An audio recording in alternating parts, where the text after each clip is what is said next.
whereby these bigger corporations are putting the investors ahead of the people that work for them. I know there's always going to be disparity because some companies, it's great, they've kept people for 25 years. They might be on a higher whack. But these are companies who are putting investors and shareholders ahead of the people. And the train service, honest to God, Nick, it was the quality of the actual trains, the number of times I've stood on train platforms, it's gone, we can't have a train because it's faulty, or it's this, it's that, and another. Yeah. It's shocking. Well, so do you, in a way, are you not arguing against yourself? Because with more industrial action, people, as you've done, John, will simply get in their cars, so there'll be fewer passengers, so there'll be less revenue, and the rail companies will have to make even further cuts, surely. For me, Nick, they need to invest in the people, they need to invest in their infrastructure.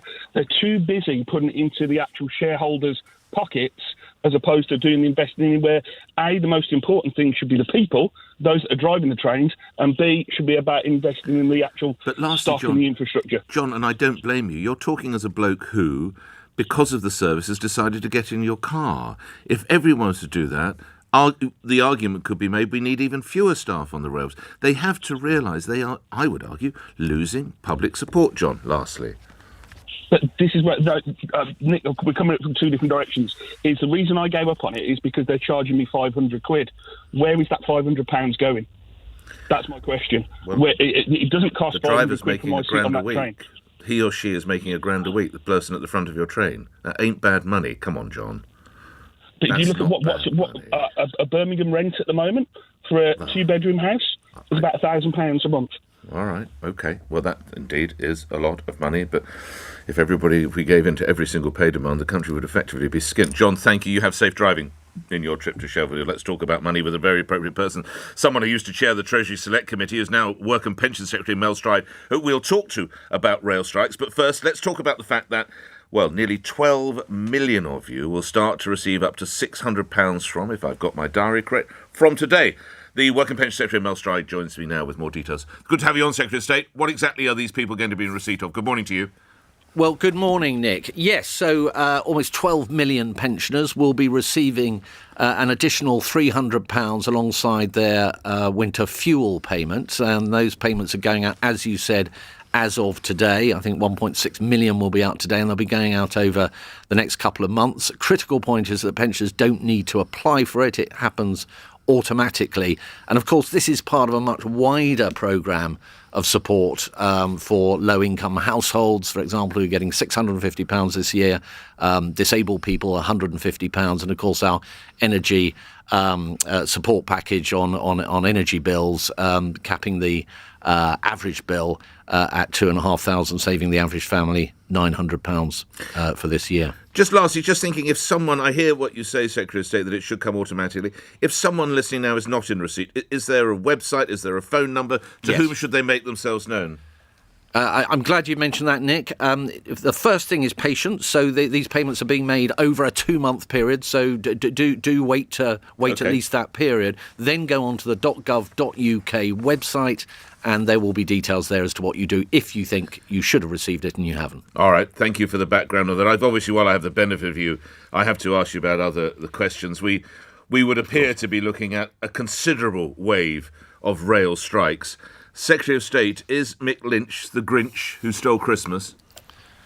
Well, I put it this way, Nick. I don't think it's right that the unions have announced strike action, which has been clearly designed to create maximum disruption across the festive period.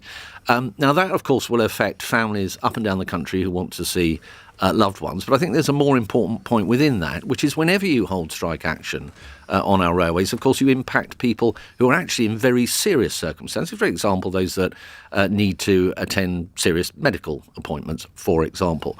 So I think what we should have seen instead of announcing this action is more discussion, more energy and vigour in engaging with the employers and with Network Rail to come to a solution. And by that, I mean something that is fair to taxpayers, because it's all got to be funded in very difficult times, something that's fair to passengers, because ultimately in one form or another, they will pay in the future for whatever is agreed, but also fair to the sector and the workers themselves, bearing in mind that billions of pounds, Nick, went into supporting the railways during the pandemic, including preserving the jobs of those that work there.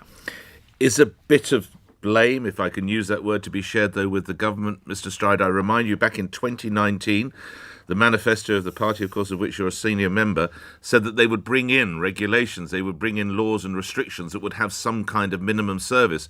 Mel Stride, 3 years on, where are they? So where we are on that, Nick, is I'm pleased to let your listeners know that legislation has been introduced to the House of Commons. That means it's had its first reading. That's the first step in the legislative process.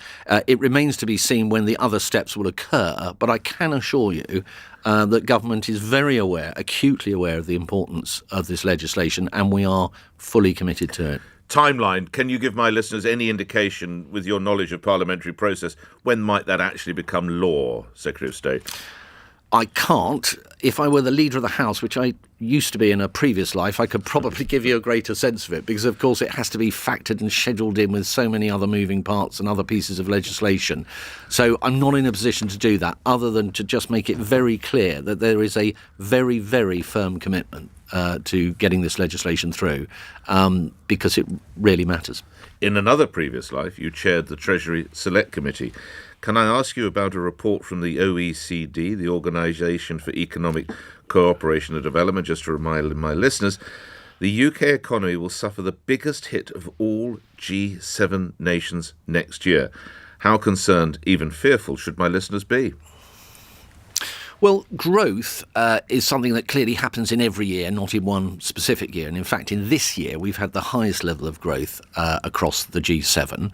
It's fair to say, I think, that all major economies, almost without exception, are suffering on the growth front, on the inflation front at the moment. And in fact, the IMF is saying that about a third of global economies are in or about to go into recession. And in fact, if you look at what the OBR says in the more medium term, we will, once we get through this fairly shallow recession, actually, and some of the actions that the government's taken, the Chancellor's taken, have helped to shallow that recession. We will see growth resuming, actually up and to above 2% in the last 2 years of the OBR's forecast, which is well above the kind of trend growth that we've had for the last decade or so. So a lot of work to be done, but I don't think we should focus just on that 1 year to get the overall picture on growth. Staying with money, will you be charging the taxpayer for your office Christmas party? No, most definitely not. Can I make a really important point here? You can do within reason, Mr. Stride, as long as you keep it legal. You can do what you like. All right. Can I make a reasonable, important point? OK. So I think it's really important. You know, MPs get a really hard time for a lot of reasons, and often that is quite justified and rightly so. But there are some times when, frankly, we end up in a position which is not of our making, and we end up, there's still a rod for our back, and this is one of them. So no MP took a decision to allow office parties to be paid for at the public expense. It's a body called IPSA, which is an independent body that oversees MPs' expenses, that unilaterally took that decision. And I certainly know from my point of view, and many colleagues that I've spoken to on both sides of the House, that we're very disappointed by this, because most MPs, I suspect, will do what I do, which is we will not be claiming that, and never wanted to be able to claim it in the first place. But my understanding, Secretary of State, is IPSA only said that because they'd had a number of inquiries. That's why they actually came out with it. So, in fairness, it wasn't as if it was completely out of the blue, Mr. Stride. Well, it certainly wasn't determined by MPs through any formal process that I was aware of, and all I can report is that, and I'm on the various WhatsApp groups of Conservative backbenchers and so on, is that my colleagues seem to be very disappointed that we've been put in a position where we're given this opportunity, because most of us feel that we shouldn't be doing that, which is what I feel. Lastly, you chaired the Treasury Select Committee for a number of years. You're certainly a man who knows how many bolts make six, and you've come on and told us that the government is helping nearly 12 million people with these extra payments. Meanwhile, at the palace, the king dines on best pheasant, fondant, potatoes, grilled brill, plus the finest wines for a state visit, this time for South Africa. What value state visits? Mel Stride.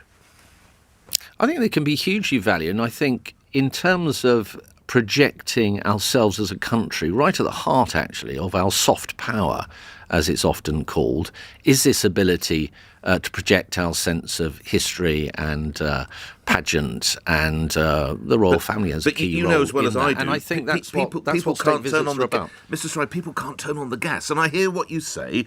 Yeah. Is it a good look at times like this? Should we perhaps just for a year? Go ahead. Okay, so I would see it in terms of engaging with our most important trading partner on the continent of Africa, with whom we have very important ties of history and trade and economics. And what really we want to come out of this is a stronger and healthier UK economy, and that benefits everybody. And I think whether it's pheasant on the plate or pie and mash, I think if that can be achieved, then that's the biggest prize of all. Grateful for your time today. Thank you. Work and Pension Secretary Mel Stride appearing here at LBC 3 minutes after 8. Let's get the latest news. On your radio, on Global Player, and Play LBC. leading Britain's conversation. This is LBC. From Global's newsroom, ministers will hold talks with rail union officials this week to urge them to call off